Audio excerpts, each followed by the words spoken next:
Bueno, mira, de entrada el problema es que ni siquiera todos los niños en la frontera están en refugios, que eso es lo que tendrían que hacer, sino muchas veces se quedan en las estaciones migratorias.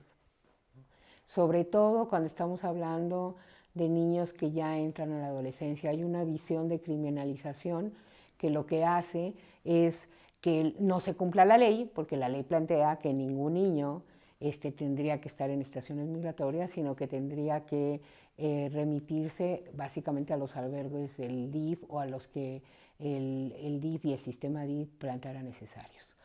El problema es, uno, que muchos se quedan en estaciones migratorias. Dos, que los albergues hacen una diferenciación y entonces reciben a unos y no reciben a otros, sobre todo cuando estamos hablando de adolescentes salvadoreños, hondureños, en donde dicen, no, pues trátenlos como adultos, básicamente por la criminalización.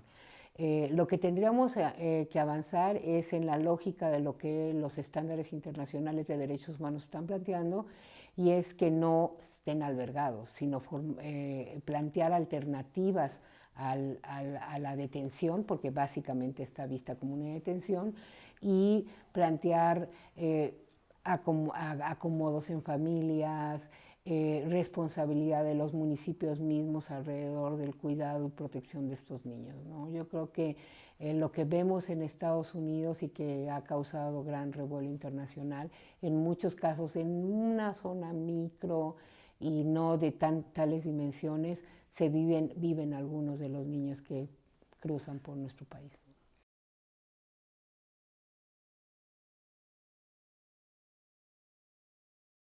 A ver, en general lo que estamos viviendo en la Ciudad de México es una modificación a la situación que con la migración tenía el país. Generalmente hasta hace unos 8 años todavía, esta ciudad era una ciudad de paso, ¿no? Generalmente no se quedaban migrantes, ¿no? Y ahora lo que ha venido pasando es que hemos, sobre todo en los últimos par de años, con las restricciones que la era Trump ha colocado, son tres fenómenos importantes. Uno es que muchos migrantes ya se están quedando en la ciudad, ¿no? Ya no están yéndose afuera. Lo otro es los deportados mexicanos. Se calcula que de los aviones que hasta hace poco todavía llegaban alrededor de 2 con deportados a la Ciudad de México directamente, el 20% se quedaba en la ciudad, aunque generalmente no eran expulsados de la ciudad, ¿no? Entonces, eh, estamos teniendo cambios radicales. Y lo tercero es el cambio en la configuración. De un año para acá, por ejemplo, ha crecido 700% el número de migrantes venezolanos. Estos migrantes venezolanos tienen una diferencia a los migrantes centroamericanos tradicionales del Triángulo Norte, que eran Guatemala, El Salvador y Honduras, y la diferencia es que están siendo solicitantes de asilo y les estamos dando asilo, mientras que a los compas del Triángulo Norte no les damos. Y esa es la tercera modificación que hay en la ciudad en términos de la migración.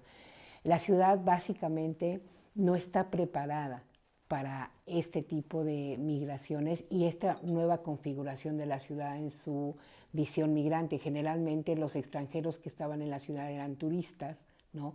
O integrantes de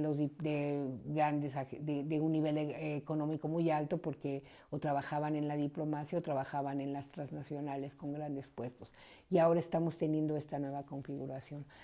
Hay algunos albergues y algunos centros de asistencia que están, por ejemplo, teniendo y resguardando niños, sobre todo los niños que son solicitantes de asilo, ¿no? Sin la preparación para poder tenerlos ahí. Estamos además aquí como generalmente huyen de la violencia, son generalmente adolescentes que en algún momento estuvieron cooptados por el crimen organizado en sus lugares de origen, y hay problemas con eso. Se trata y se está intentando dar capacitaciones y fortalecer estas instituciones para que puedan albergar a estos niños y adolescentes, pero pues sí está viéndose rebasado la ciudad. ¿Qué va a pasar? Pues nosotros confiamos en que pues lo que vamos a tener es una capacidad para conformar y fortalecer, ¿no? Seguimos siendo la Ciudad de México una visión en percepción de ser más progresista e incluyente que muchos estados. Les voy a dar un ejemplo. En este año empezó a haber un incremento por la entrada, igual por Chiapas, de personas de la diversidad sexual al país, todas huyendo de Guatemala, de Honduras, igual de El Salvador, y se quedaban en Tapachula, en la parte del Soconusco de Chiapas. Y la ciudad, lo que ha sido, y ven la Ciudad de México como una ciudad amigable. Y entonces lo que ha pasado, porque además hubo una tendencia como de, se empieza a correr la voz y tuvimos un incremento altísimo de personas de la diversidad sexual, sobre todo gays y trans, ¿no? Y lesbianas, metiéndose y llegando al país. Y nosotros como Ciudad de México estamos recibiendo, en términos de organizaciones incluyentes, a este tipo de migrantes, porque la ciudad es vista, digamos, como eso, como más progresista, a pesar de lo que sucede, ¿no? En muchos momentos. Entonces creo que hay una oportunidad, tenemos una oportunidad en leyes. Nuestra Constitución es una Constitución que expresamente apoya los derechos de los migrantes. Entonces, pues esperemos que estemos a la altura de lo que decimos.